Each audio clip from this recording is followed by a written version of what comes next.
Welcome back to another episode of the Bear Trap on the Boomer Bust channel, a Bears podcast by a Bears fan. I'm your host, Terry, and thank you. If you're already subscribed, if you aren't, click the button. Go ahead, do it.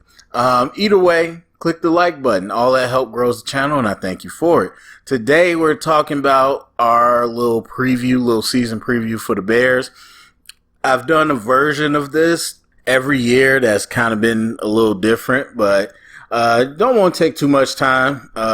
We've talked a little bit about the Bears, but just kind of wanted to go into a little bit of Bears talk while we don't have football this week and get prepared for upcoming next week. So I've talked since last offseason about my thoughts on the Bears, and once we brought in the new people and seeing the moves and all that.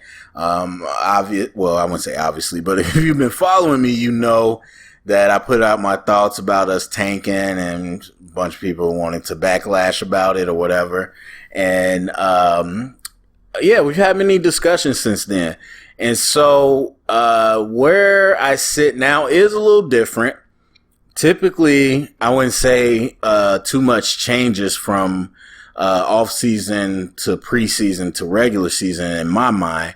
But this time it kind of did. I honestly, if I'm just talking about an overview, I do think the Bears are going to be more competitive than people think. And I think I started off in the camp of thinking we were going to be like a bottom 5, bottom 3 team. And the roster really did not have a lot of talent. Now, I don't want to mix that up to say that we have, world beaters on the team, and I don't even really want to say we have a ton of talent, but I do think that if things come together, and that's a huge if that every team could say, that we really could be kind of scrappy, and that's the kind of team I'm thinking of. So it falls, I wouldn't say exactly in line with the Nagy teams, which to me were, as I said many times, a team that if you had one or two breaks during the game, you could compete with almost any team. Almost, not like the great teams. I don't think we're at that level, but I do think given our schedule and given kind of how we looked and kind of what we got, I do think we could win 7 games. And to be honest, I was up in Chicago today and yesterday, so I got to do my old favorite pastime, which is listen to ESPN 1000. So I don't really listen to them since I left. But to be honest, I've heard almost all of them say the same thing. So I know this might sound like I'm copying, but no, I think it's really, we all do the same thing. You look at the schedule, you think about the games we might could win based off the teams. And I do think at a high mark, 7 to 8 games is possible. Do I really think we're going to turn it on to a point, if everything's equal, where we're going to beat the Packers and the Vikings twice and, beat some or one or two of the good teams that we play? I don't think so.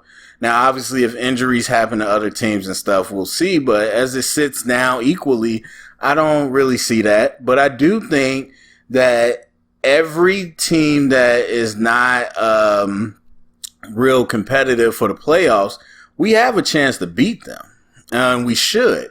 And I would even say favorite. And I don't know if I would have 100% said that prior to the preseason. But again, after what I've seen, I think when you talk about the Jets, and they probably will have Wilson back then, but even with them, the Giants, the Falcons, teams like that, the Texans, even though I really like Mills, I just really feel like we should be favored in those games. So I do give us a puncher's chance just off the schedule to win 7 to 8 games. And I think that's fine. You got to understand where you are, and I don't think too many Bears fans are delusional to act like we're running for a Super Bowl this year. And you know what? I don't care. I'll be the first person to say I was wrong. I have no problem with that. But I just don't see that. And so I think 7 to 8 wins is fine. Now, there's the people that are going to say, well, we should just tank and get high draft picks. Maybe. I wouldn't even say, I'm not maybe that we should tank, but maybe you want a high draft pick. That's not guaranteed. I mean, you still got to make the pick. And to act like there's not good players throughout the draft, we can't do that. So I can't really say that. I think, to me, if I'm in charge, if I'm the owner, it's more valuable to me for Justin Fields to play well, for us to win games, to screw everything else.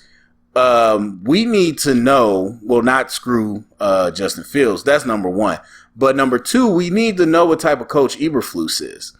And so if he has the team playing well, if he has them playing, tight-knit, really clean football, then I'm going to feel really good about investing into next year. So I'm okay with that outcome, and I think it's possible. But honestly, with it being so early and with us, everything being so new, I can't commit to it. So I'm going to say 4 to 7 wins is where I'm going. That's the range I would have to give. So that's what I'm thinking about overall. I do think we're going to be scrappy, and we'll talk about some of that more in depth. So defensively, we still got a lot of talent. Obviously Roquan coming back is going to be really big for us. I have no doubt about what he can do. And there's so much talk about the 4-3-3-4, and I've told you before, it does not matter. It does not matter. I mean, people, no one's challenged me on that, so I shouldn't try to challenge people. But if you really don't believe me, let me know, and we can have that discussion, because I think there's 2-3 simple things you could do, and you'll really realize that the 4-3-3-4 doesn't matter. And so I think, none of that's going to affect him. And he's in a contract year. He's betting on himself. He's representing himself. I don't think that automatically equals a great year, but we haven't seen bad from Roquan. So I think that is going to be important. And his contract brings up a great question.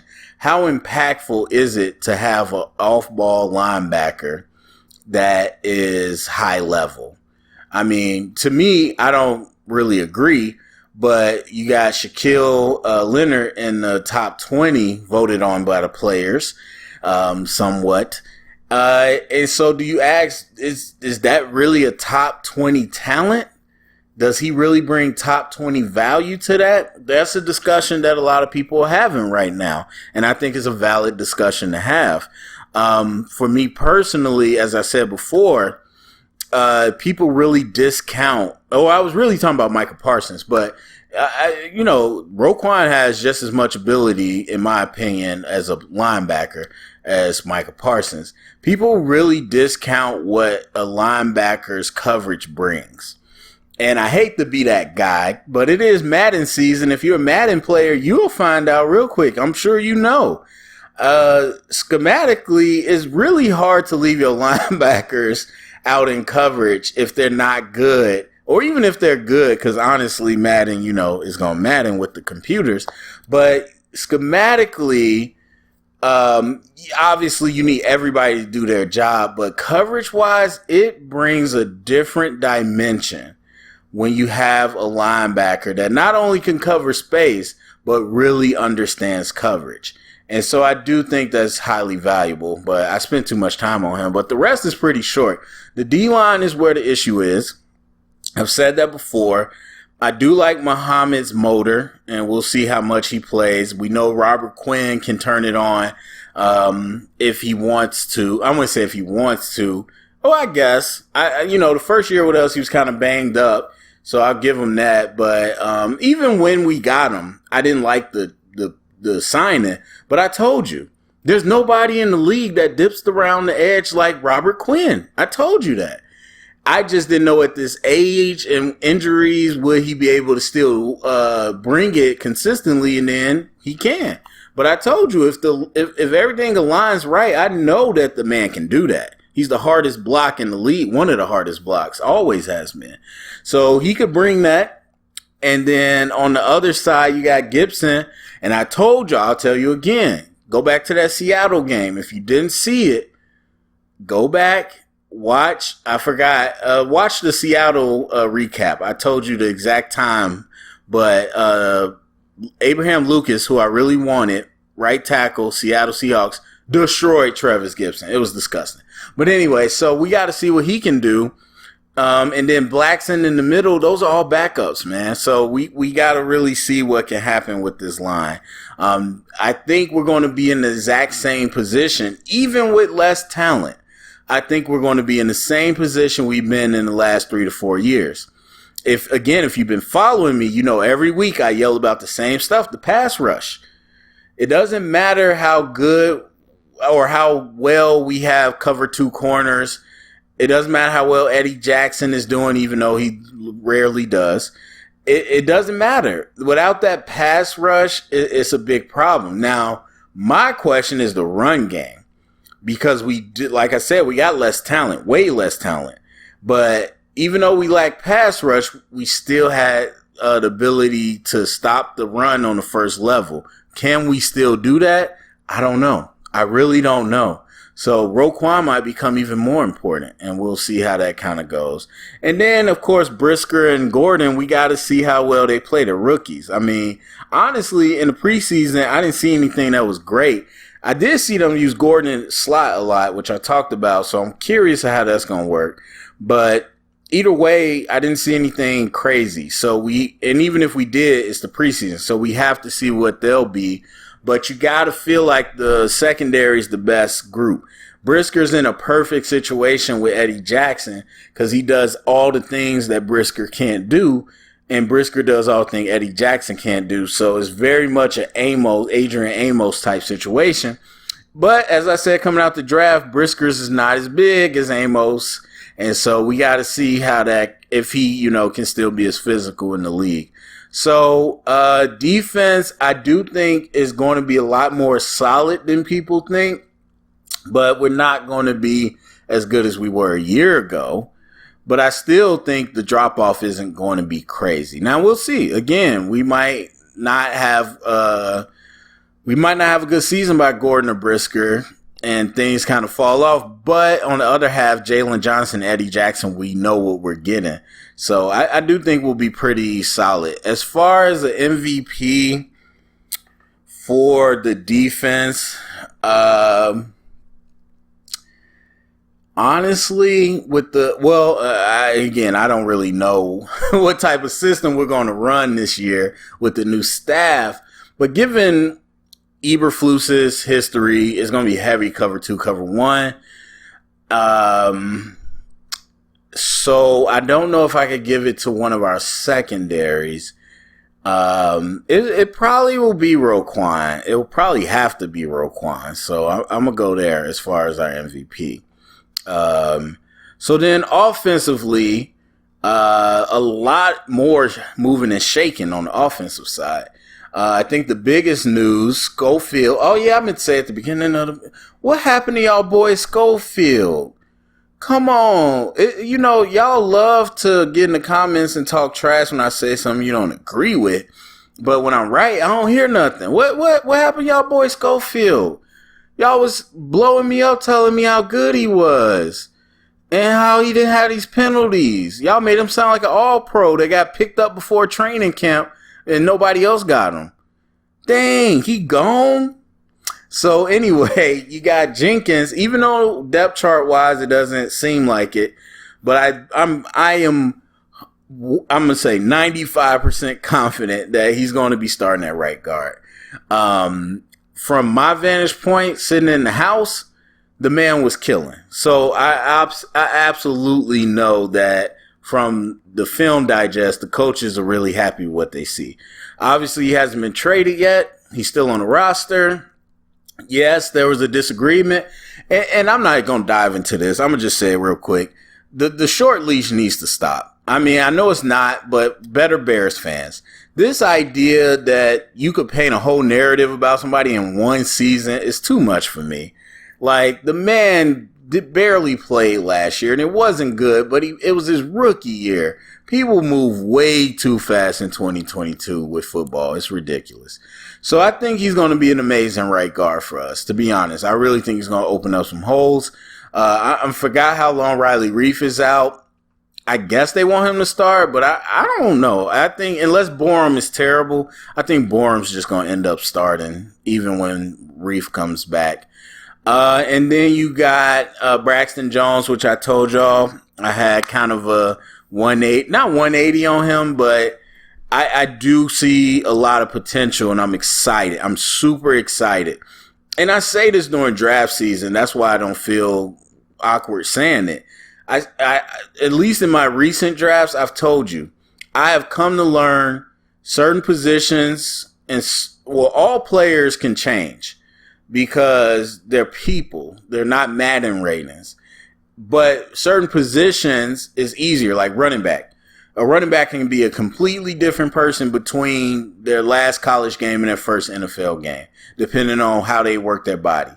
The offensive line isn't always like that, easy to move to something, but it's possible. And I really think Braxton Jones put in the work, and he looks completely better than he did in the offseason before he got drafted.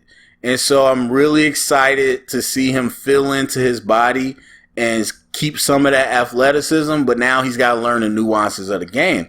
And if he picks it up quickly, we might have a really strong left tackle. So we got to keep our eye out on that. So I do think the offensive line, which obviously is the number one topic, I do think is a lot better than we thought it would be. So we bring in Jenkins to the inside, and all of a sudden our big question mark is a big plus. And then if we expect Cody Whitehair to play at his level, if we expect Lucas Patrick to come back healthy and be a solid starter, I think we're looking pretty good. I mean, I don't think we're world beaters, but I think we look pretty good.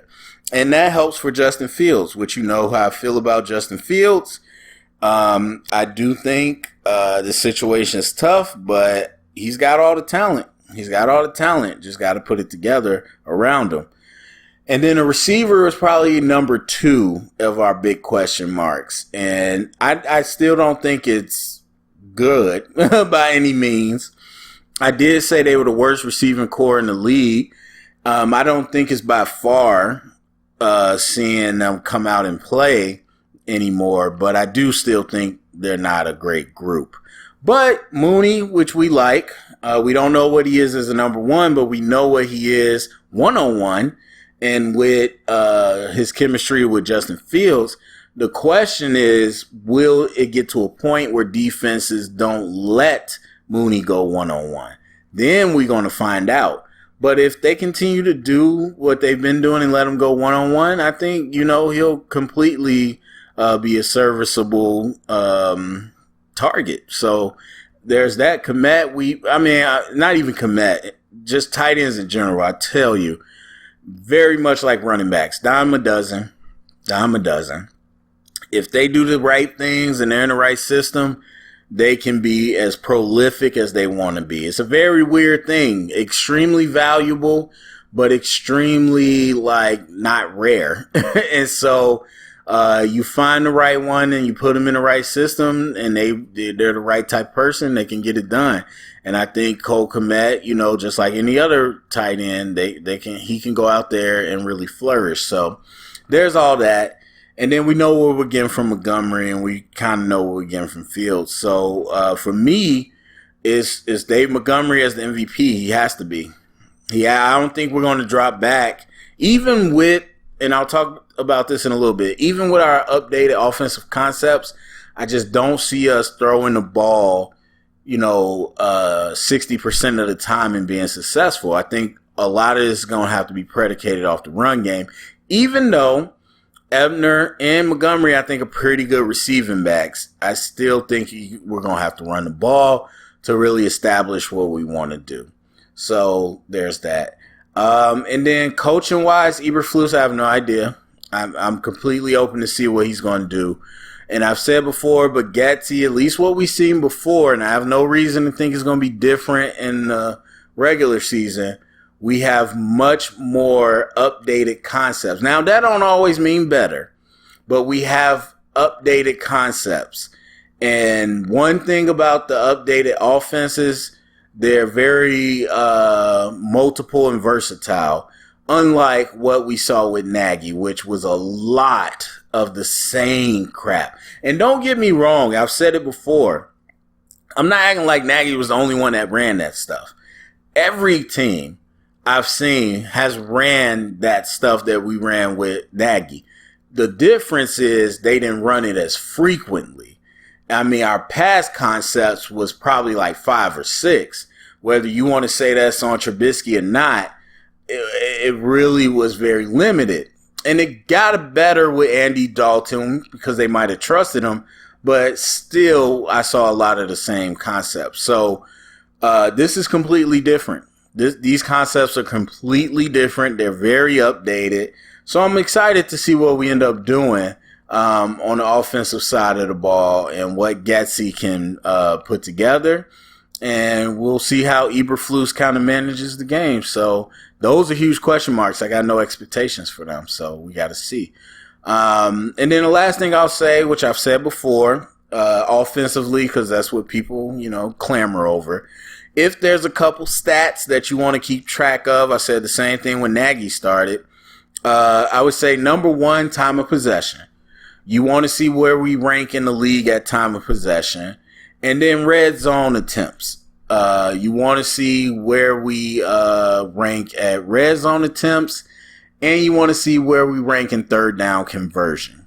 Those 3 things, there's a lot you can look at, but those 3 stats I'm telling you is going to tell you all you need to know about the offense. So that's it for me. Go down the comment section. I think I covered everything. Let me know what you think about the Bears this year. What are your expectations? What would you be happy with? What do you think offensively, defensively, individual, coaching? What do you think? What do you think about for this year for the Bears? Share it around, get the conversation started. Thumbs up, subscribe, and remember, stay up and bear down.